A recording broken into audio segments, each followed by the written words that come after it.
Otra orden, Midoriya, suspiró, negando con la cabeza. La próxima vez, avísame.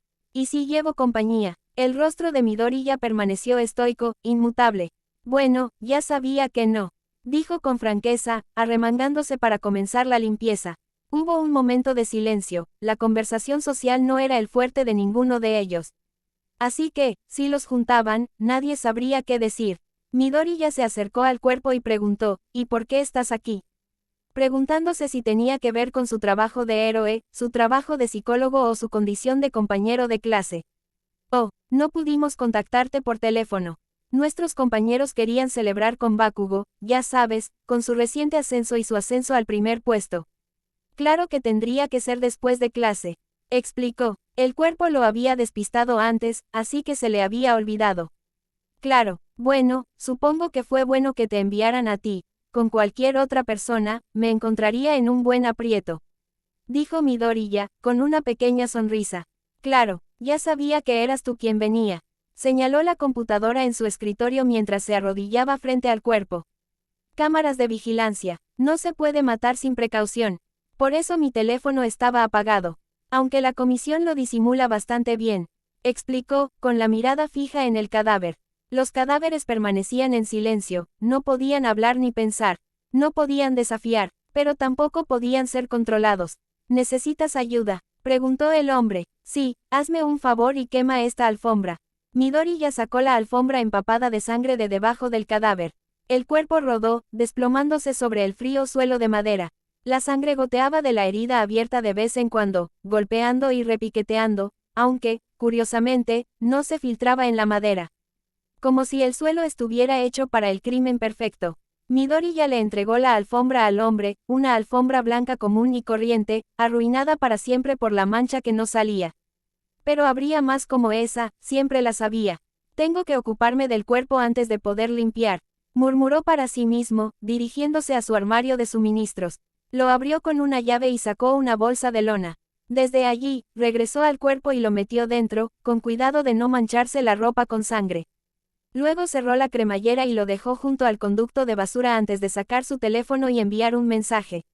Listo, avísame cuando alguien esté listo, escribió Midoriya. Él no era quien se encargaba de los cadáveres, solo era el asesino.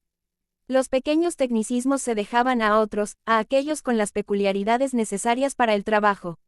5 minutos, decía un mensaje a continuación.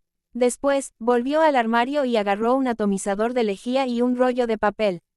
La sangre no se limpiaba sola, y no podía dejar rastro. El hierro ardiendo quemaba el aire, mezclado con los vapores tóxicos del poliéster. Y sumándose a la sofocante lejía, que llenaba el aire intensamente.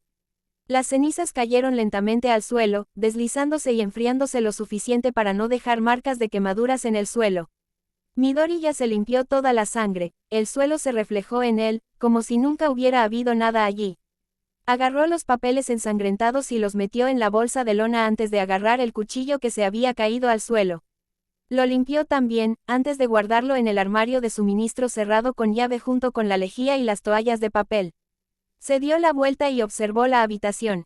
Salvo la alfombra que faltaba, todo parecía normal. Como si las atrocidades cometidas allí nunca hubieran ocurrido.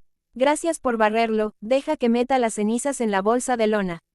No llevas guantes, ofreció Midoriya, tomando el recogedor de cenizas y metiéndolo en la bolsa. Después, levantó la bolsa sin mucho esfuerzo y la arrojó por el conducto. Sabía que alguien estaría allí para recibirla. Entonces bajó los guantes, eliminando la última prueba de que allí se había cometido algún delito.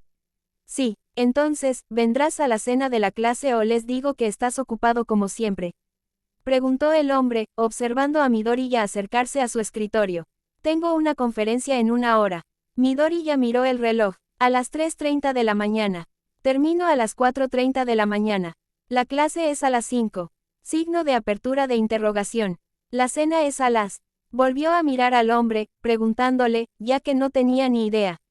7:40 de la noche. Pero se supone que es una cena sorpresa, así que la clase esperaba que ayudaras, ya que es tu mejor amigo de la infancia.